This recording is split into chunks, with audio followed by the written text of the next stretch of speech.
Yeah, what's happening? It's the hottest day today, man.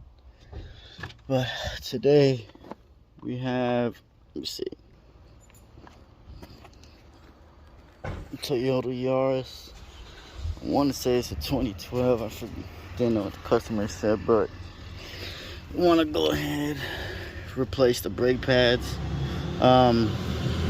Just so y'all know, if you're ever gonna do a brake job, always either replace your rotors or get them checked out to see if you can shave them. I know O'Reilly's does them for $15 a piece plus tax, but always make sure you either replace this or get it shaved if it can be before replacing your pads. Not doing so can cause a what's called a pulsation. So like it's like whenever you're driving and you hit your brakes and then your car starts like yeah. So just forewarn the customer, doesn't want to do it for whatever reason. He says they still might be good, but just figure I'd let you know. So anyways, what you're gonna want to do, first things first, I already did this side, but get your jacks, get on jack stands, take the wheel off, lug nuts, there's 4 of them. Those are 19 millimeters. Okay. Oh, 21, I'm sorry. 21 millimeter lug nuts. Okay, these right here. So if you look right here, here's your caliper, right? Okay, you got one right here. And you got one right here. These 2 bolts are for the brake caliper to get access to your brake pads. And they are 14 millimeters. So go ahead, undo this one, not all the way. This bottom one, do it all the way so you can actually lift it up like that. And I'll show you. Alright. So as you can see, took the bottom one out. This one we undid it, but not all the way. It would allow you to go like this. And just kind of keep an eye out for this. Right, and do your brake pads. As you can see, they're pretty worn. It's about time. Okay, so hold on one second. All right, so if holding the caliper up is gonna bother you going back and forth, you can always undo the top bolt, have it sitting on that. You're not really gonna do much activity here, so it'll be fine where it's at. If you're really that cautious about it, you can get you those bungee cords, whatever. But anyways, so you got this right here. You can either move them by your hand, right? Or if you don't want to use your hand, I found this to be useful. You know, a little pry bar, not too crazy. Harbor Freight, right? A little pry bar. You can also go in here. You can also go in here and use a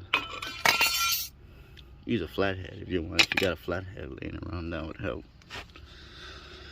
Alright, you want to inspect everything, make sure everything's good. A customer doesn't want to replace the hardware. So, but what you can do is take these out, or you can probably just clean them, you know, get you a little rag, whatever, clean out as much as, it's not really rusty, it's just dirty. I don't know if you can see that. So really I'm just gonna go in with a wire brush, real skinny wire brush, kind of just clean it up.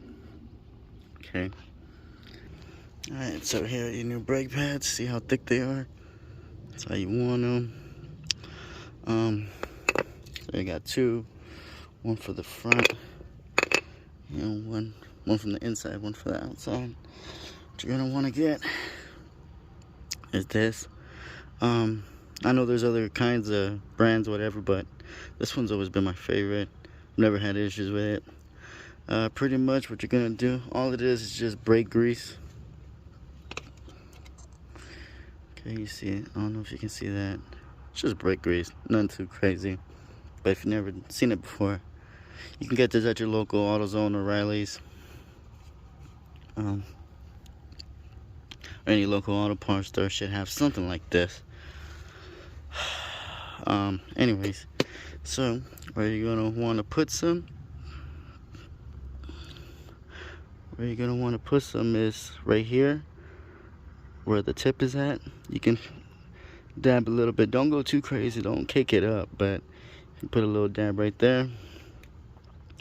Alright, like I was saying before I was interrupted, I'm gonna put a little dab right here on this end, a little dab right here on this end, and if you want, for giggles, you kind of spread a little bit on the plate right here. Not too crazy, but don't cake it up, but just spread a little plate and watch. Okay, see, put a little bit on each end, a little bit on the plate, then go ahead and fit it onto here like the way you took it out. Boom. Okay, you got your new one in the front right here, new one in the back right here.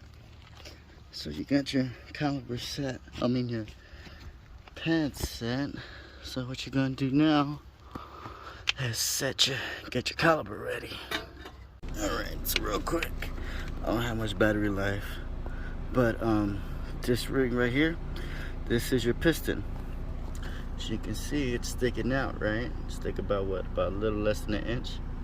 What you don't want to do is push this in so that when you put this back on here, it'll be able to fit over the new ones. Because if you do it right now, it's not going to want to fit. It's going to be like hitting it, and it's not going to want to go all the way in.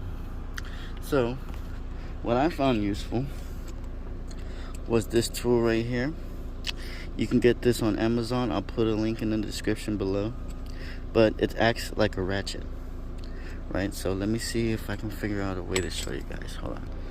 Alright, so this is how you would set it up, right? So the objective is kind of like a ratcheting wrench. If you ever use the ratcheting wrench, just go back and forth, and the more you go, this right here will start expanding, it'll start spreading apart, and once it hits both sides, and the more you do it, it's gonna build pressure and push the piston back. So let me see if I can show you. Alright, watch this. So you keep doing this, and what you're looking at,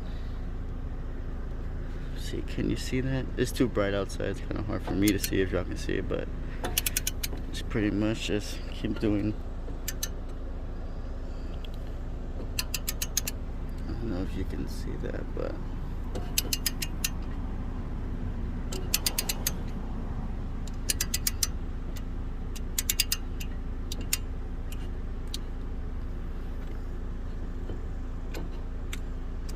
okay, hold on.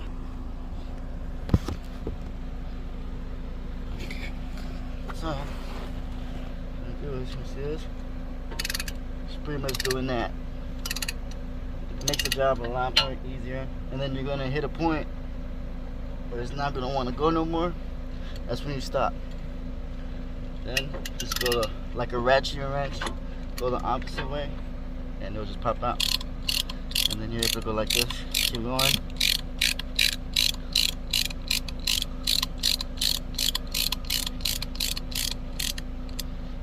Boom, just like that. This is Amazon. It's actually saved me a lot of money. You can use C-clamps. Try pushing this in. You can try the little tool where you go like that. A ratcheting brake caliper tool. Cool. And then just put it back on. So now when you put it on,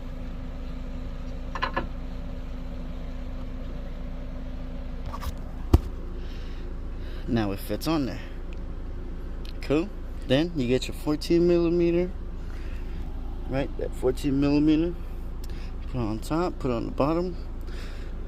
Torque them down to the torque specs, and then I think after that, that takes care of that.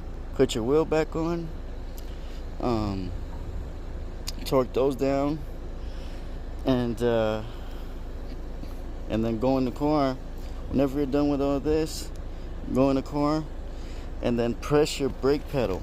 Before you take, don't just slap all this on and then just like take off.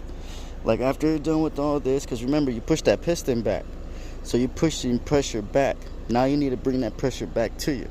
So after you're done with all this, you put your wheel back on and everything, go back in the car and push your brake pedal down real slow, but do that about like 3-4 times, and push your brake pedal down real slow. You're gonna feel the pressure build up on your brake pedal.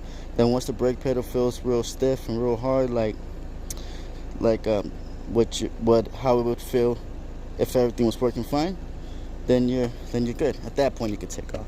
But there you go. Thank you guys for watching. Now I gotta finish this job and hurry up. It's hot outside. It's real hot. I'm sweating right now. I got sweat all over my phone.